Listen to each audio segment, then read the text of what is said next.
Conversations That Matter is a partner program for the Center for Dialogue at Simon Fraser University. The production of this program is made possible thanks to the support of the following and viewers like you. James Hoggan, welcome. Thank you for having me. You have a very interesting book here, I'm Right and You're an Idiot, The Toxic State of Public Discourse. And I think we're seeing it unfolding in a way that we haven't seen, well, ever. What's at the heart of why we're having so much trouble communicating? You know, that may be too big a question for me, but I'm a public relations guy of 30 years, and I've always been kind of interested in how people in my business go about doing what they're doing, including, you know, trying to get better myself, professional development, and so on. And I've, you know, over the years struggled with a lot of clients and ethical challenges that certain industries and companies have, or, you know, reputational problems that they face. And early on in my career, myself and many of the people I worked with in my agency, you know, we would see this. You know, we would get a phone call from a tobacco company wanting us to represent them in a lawsuit against or some person suffering from cancer who's bringing a lawsuit against them. And so we'd struggle with, you know, are those the kind of people we want to represent? Is that the kind of argument we want to make? You know, what's going to happen to our reputation if we take on this big reputational problem that this industry has?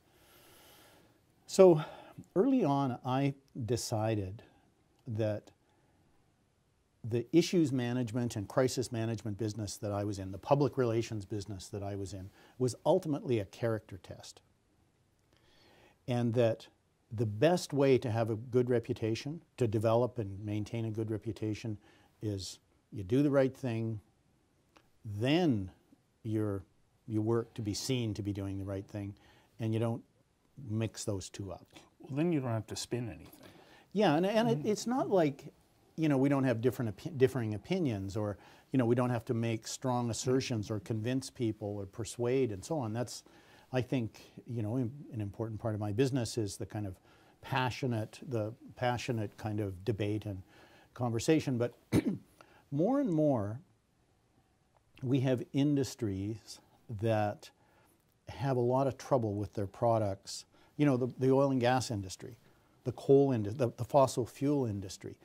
Its products are warming the planet. You know, I mean, just think of if you were the CEO of a company like that, how difficult it would be to defend the reputation of your organization. And so there is more and more people in my business, in the public relations business, who have started to think that when they can't win an argument, that the best thing to do is attack the integrity of the people who are disagreeing with you. So whether it's David Suzuki or, you know, Al Gore or, you know, the National Academy of Sciences in the United States, these folks are under attack because they're talking about what scientists are finding about climate change. Well, I think that if we looked at Dick Cheney and Donald Rumsfeld, they probably elevated that line of attack to an art form that had been unseen. And it's as though they started to set a standard and many other people have fallen in behind it. And it doesn't seem to matter what the issue is.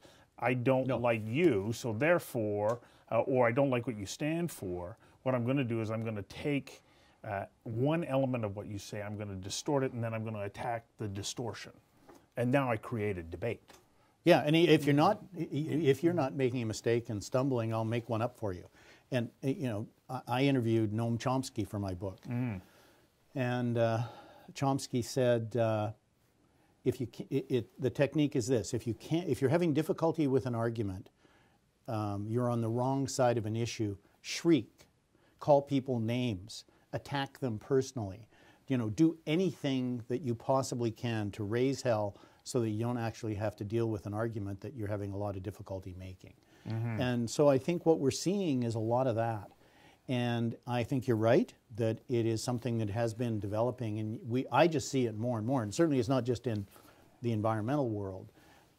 When I was writing my book, I was concerned about environmental issues and how people could sort of just, you know, keep ignoring it, you know, and or how it would be that people, you know, a bunch of political operatives could win a debate with legitimate scientists when they had no science on their side, very little credibility on their side, against people who had virtually all the science on their side and credibility. And, you know, if you look at the debate about climate change over the past 15 years or so, that's kind of the history of it. And so that puzzled me. But when I started writing the book, what I realized is you're having the same things happen if you're looking at things like immigration in the United States, if you're looking at gun control, whether you're looking at, you know, use of pesticides. It could, homophobia, whatever it is. Yeah. And there's just a kind of a nastiness, and it's way beyond just being uncivil or not following Marquess of Queensberry rules in public debate. This is basically an attempt to take issues and change the meaning of them so that it's not, you can no longer have a debate about the right and wrong of something, because the issue becomes something, once these people have finished playing with it, the issue has become something that people like you and I don't believe this. And if you do believe this, you can't be one of us. You must be one of them. Well, that's another part that's come into this. You know, in your book, you cite the fact that we're living more and more isolated lives. We're interconnecting to the world through the internet, but people aren't really seeing us. And so we're feeling emboldened to say, I don't like that, or you're an idiot, or that's a dumb idea, as though somehow that's going to move us forward. And it's happening more and more. I can't help but think, if we take a look at the model of Dick Cheney, who was so devastating in his attacks on people, we go, well, he was the Vice President of the United States. He could get away with that. And now we're seeing it being magnified in the embodiment of Donald Trump, to the point where people are feeling emboldened to say just whatever they feel, as though somehow that's okay. But I don't know where that gets us in developing anything. And so when your book came along, I thought, oh my gosh, this is exactly the malaise that we're living in right now. Yeah, that's right. And the problem, I think the problem is that when the general public looks at issues and what they see is extreme polarization, where it looks like you have people on both sides thinking the other side is wrong, are idiots, or wrongdoers, evil, they become even more despairing about whether or not you can actually do something about these difficult problems that we face. And so I think that people who use these techniques to polarize issues and basically shut people's thinking down. So what happens, one of the guys I interviewed was a very interesting social psychologist and a moral psychologist named Jonathan Haidt. And he said that human beings are designed by evolution to unite into teams, to divide against other teams, and be blinded from the truth.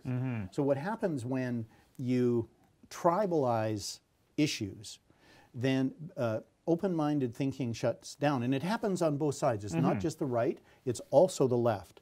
When somebody disagrees with our tribe or the beliefs of our community, we're very defensive about it. And the more we're attacked, the more we defend. And so a lot of what we see today is like that. You know, it may start with ad hominem attacks, but eventually you tribalize the issues. I mean, people who advocate, I think, you know, thank God for advocates, but there is a trap in advocacy, because even though you may have the facts on your side, you start to disagree with somebody, and maybe you do it in public, and then they start to disagree back with you.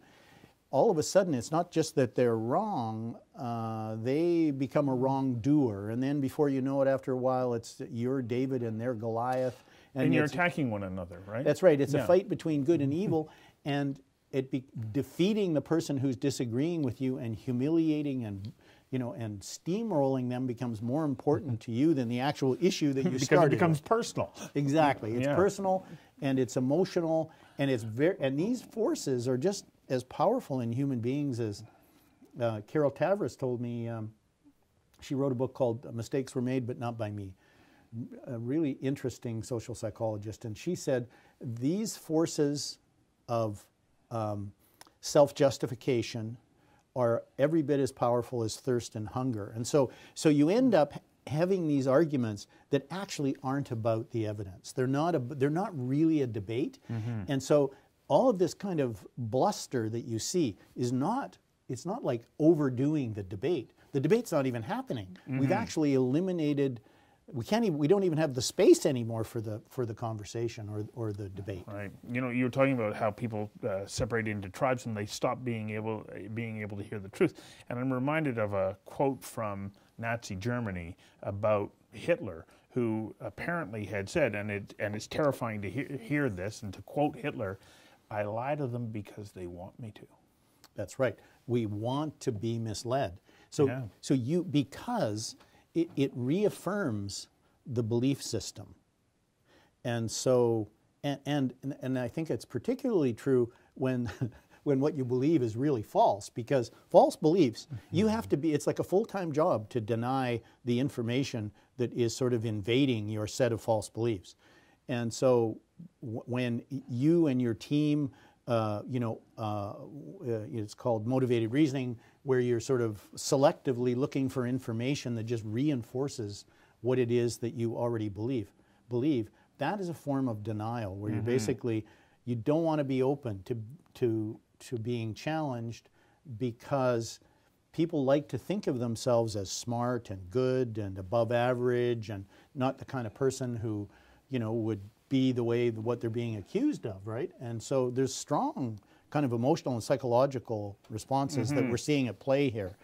So once people like me start to figure out a way that they can tribalize issues, you lose. The debate and the issue loses, and we all lose. Yeah. The reasonableness goes out of it. Well, I found it interesting that you had interviewed George Lakoff, whom I have interviewed in the past, and I think that he's an extraordinary linguist and provides tremendous insight into how you can be so easily manipulated through framing and metaphors. Right. And so you add that into the mix, you get people, and it doesn't matter what side of the equation they're on or the argument that they're on, if they know what they're doing and how to evoke that emotional response that is going to, like, fire up your buttons, how do you, as the average person, combat that or start to understand where the truth is?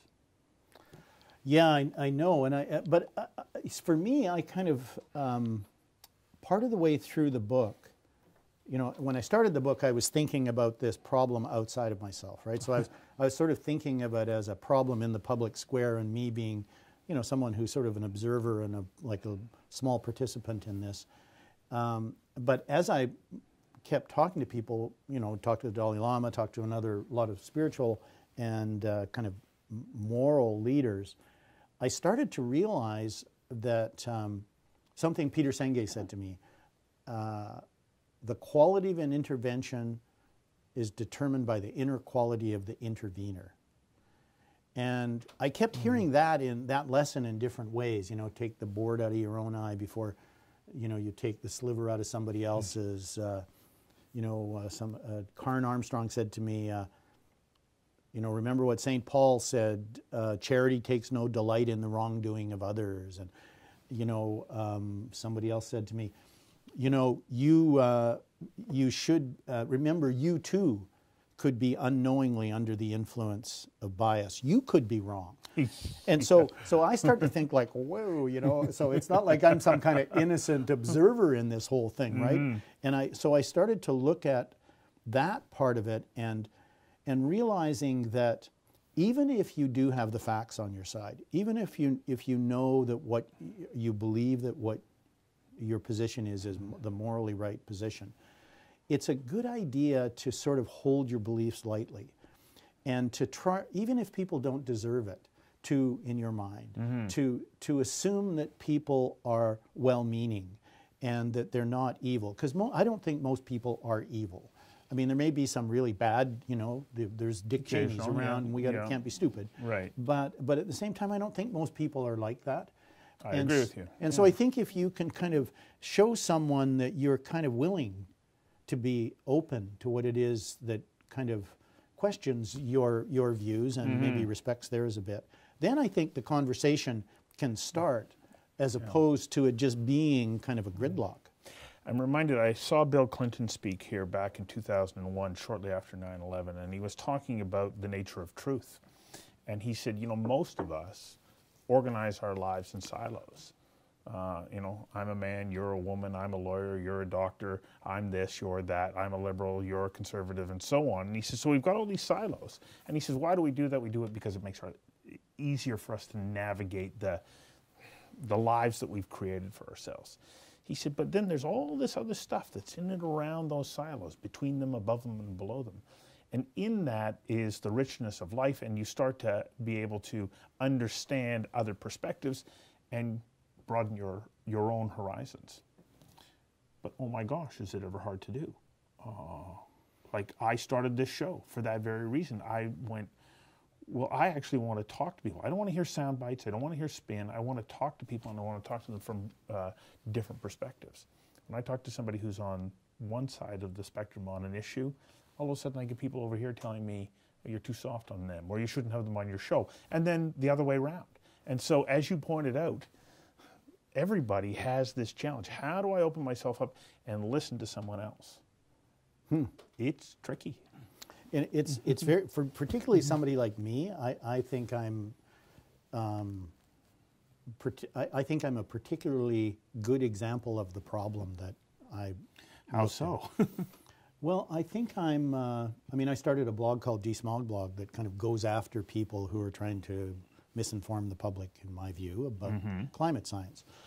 Most people are not going to spend the amount of money and time that I've spent on that project, and you invest in it, right? And I think that, you know, my experience over the last little while has been really quite interesting, because I've been doing all these radio shows in the States. So I'll sit at home in my office in Salt Spring, and I'll be on the show waiting to be interviewed.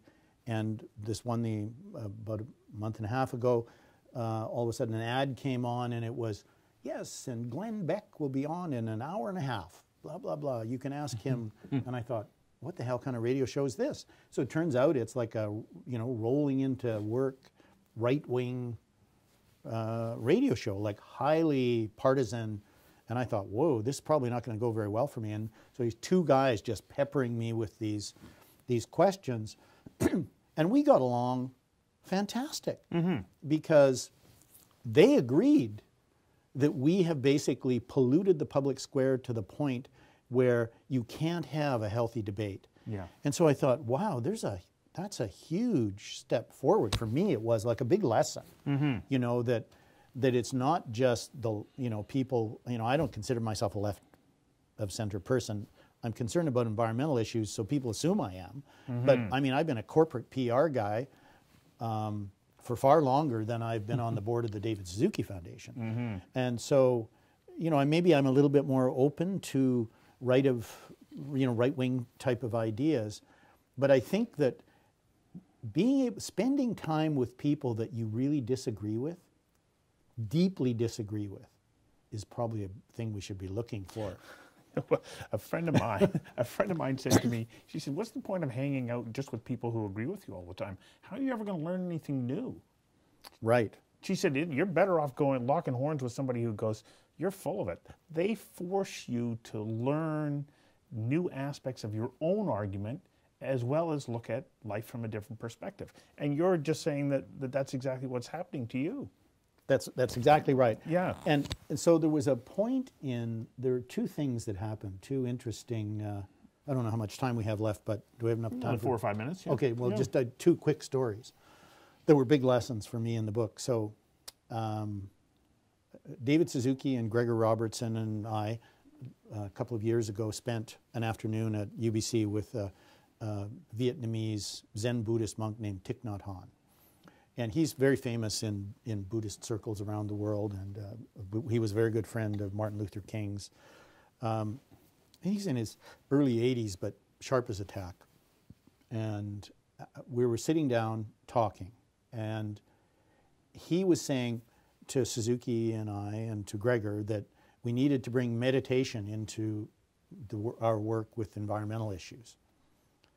And so I said, you're not saying we shouldn't be activists. You know, that David Suzuki shouldn't be an activist, are you? I mean, Canadians expect him to, you know, have a strong voice and stick up for the environment.